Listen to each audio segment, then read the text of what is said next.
पहले तुर्की में भूकंप आया, उसके बाद अफगानिस्तान के हिंदू कुश इलाके में भूकंप आया, जिसके झटके पाकिस्तान और हिंदुस्तान तक में भी महसूस किए गए। माफ कीजिएगा। अफगानिस्तान और पाकिस्तान में कई लोगों की मौत भी हुई है, 20 से ज़्यादा लोगों की मौत हुई है।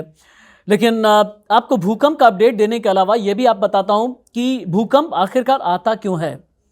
कई भूगर्भ वैज्ञानिकों से अक्सर ही मेरी बात होती रहती है। भूकंप की असली वजह जो है ना, ये ज़मीन के अंदर जो टेक्टोनिक प्लेट होती है, टेक्टोनिक प्लेट की हलचल है। इसके अलावा जो उल्का पिंड का जो प्रभाव है, ज्वालामुखी विस्फोट अगर कहीं पर हो रहा है, माइन टेस्टिंग या कहीं पर न्यूक्लियर टेस्टिंग अगर की जाती है, इस वजह से भी भूकंप आता है। रिक्टर पैमाने पर आपने अक्सर सुना होगा हम जैसे न्यूज़ वालों से कि रिक्टर पैमाने पर तीव्रता फला है, तीव्रता इतनी है, कम है या फिर ज़्यादा है।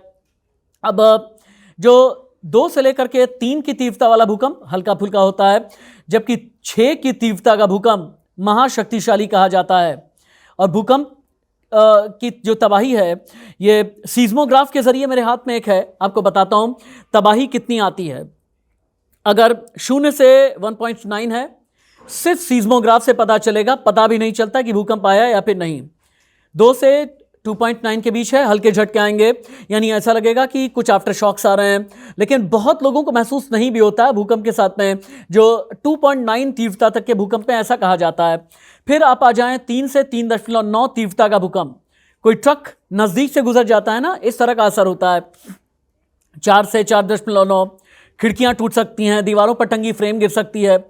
फिर आता है ज्यादा शक्तिशाली भूकंप, यानी 5 से 5.9 तीव्रता का रिक्टर पैमाने पर भूकंप। फर्नीचर हिल सकता है, मकान और दीवार में दरारें आ जाती हैं। फिर इसके ऊपर 6 से 6.9 का पैमाना है, कच्चे घर गिर जाते हैं, इमारतों की नींव दरक सकती है, ऊपरी मंजिल को बहुत नुकसान पहुंचता है। 7 से 7.9 इमारतें, मकान गिर जाते हैं, काफ़ी नुकसान होता है। भुज में 2001 में और नेपाल में 2015 में 7 से 7.9 के बीच की तीव्रता का भूकंप आया था। तबाही कितनी थी, ये इतिहास बताता है। अब भूकंप का अंदाज़ा लगाने के लिए हालांकि उसके केंद्र एपिसेंटर से निकलने वाली जो ऊर्जा की तरंगें होती हैं ना, इन ऊर्जा की तरंगों से ये पता चलता है कि केंद्र कहाँ पर है, कितना ज़्यादा प्रभाव है। सैकड़ों किलोमीटर तक फैली लहर से कंपन कितना हो रहा है, धरती में दरारें अगर पड़ रही हैं तो इस कंपन की वजह से कितनी दरारें पड़ रही हैं। और 2004 में अंडमान का इंदिरा पॉइंट डूब गया था भूकंप की वजह से।